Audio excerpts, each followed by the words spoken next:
если бы у меня была возможность задать вопрос Богу хотя бы один раз. Что, черт возьми, случилось с моими друзьями в ту ночь? Я обязательно хочу спросить, что это? 1959년 2월 소비에트 사회주의공화국 연방탐사대원이 우랄 산맥을 오르다 전원 사망한 사건이 생겼습니다. 사건의 시작은 1월 28일 탐사대원들 중 컨디션이 좋지 못한 10명 중 1명을 제외하고 북부 우랄 산맥 탐험을 위해 떠나게 되었죠. 2월 1일 탐사대는 기상조건 악화로 인해 방향 감각을 잃고 산에 임시 캠프를 설치하였습니다. 그리고 다음날 베이스 캠프에서 이들의 연락이 두절되었고 2월 12일 복귀하기로 했던 팀은 돌아오지 않았죠. 그 후 군과 경찰 그리고 민간인까지 모두 수색에 나서기 시작했습니다. 구조를 시작하고 몇 달이 걸려 시신을 수습하였는데 이들의 야영지라 예상되는 지점에서 1.5km 이상 떨어진 곳에서 시체 5구를 발견하였고 나머지 4구는 좀 더 먼 계곡에서 발견되었죠. 죽은 이들의 모습은 무언가 특이점들이 있었습니다.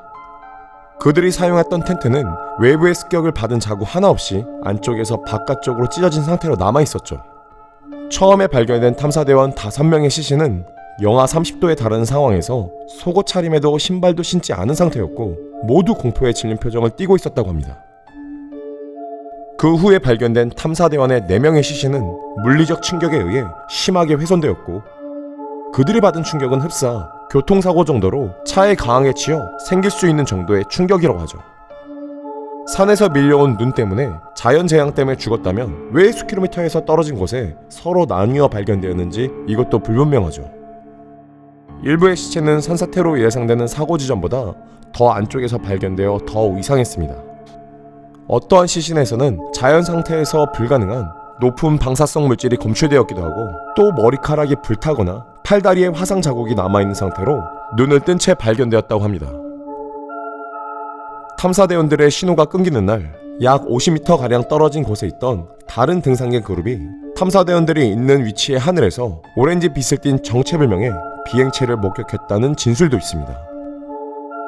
이 사건이 미스테리한 것은 사망자들의 모습이 모두 정체를 알 수 없는 모습으로 죽어있는 모습이 가장 컸습니다. 이렇게 한 번에 사망하기에 이상한 점은 탐사대원들 중 절반 이상이 산악지형에 풍부한 경험을 지니고 있는 사람들이었다는 것이죠. 많은 사람들은 눈사태로 사망을 했다고 하지만 해당 지역은 눈사태가 자주 일어나지 않는 지역인데다 당시 머물렀던 텐트도 눈사태에 피해를 입었다면 시신과 물건을 찾기 어려웠을 거라 이야기들 하죠.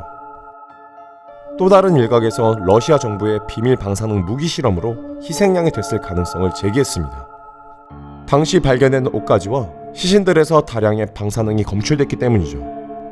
인근 지역 주민들은 사고가 발생한 시기에 상공에서 밝은 빛을 봤다는 증언으로 외계인의 소행이 아니냐는 추측도 있습니다. 혹은 다같이 독버섯을 먹은 후 환각에 빠졌을 것이 아니냐는 얘기나 전설 속의 거인, 예티가 등장해 일행을 해쳤을 것이라는 추측도 난무했습니다.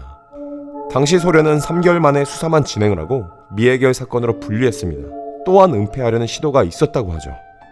그리고 2020년 러시아 경찰은 재수사를 해 산사태로 종결을 지었지만 여전히 의문스러운 점은 많습니다. 수많은 젊은이들의 삶은 앗아간 사건은 앞으로 풀리지 못할 미스터리로 남아있을 것입니다.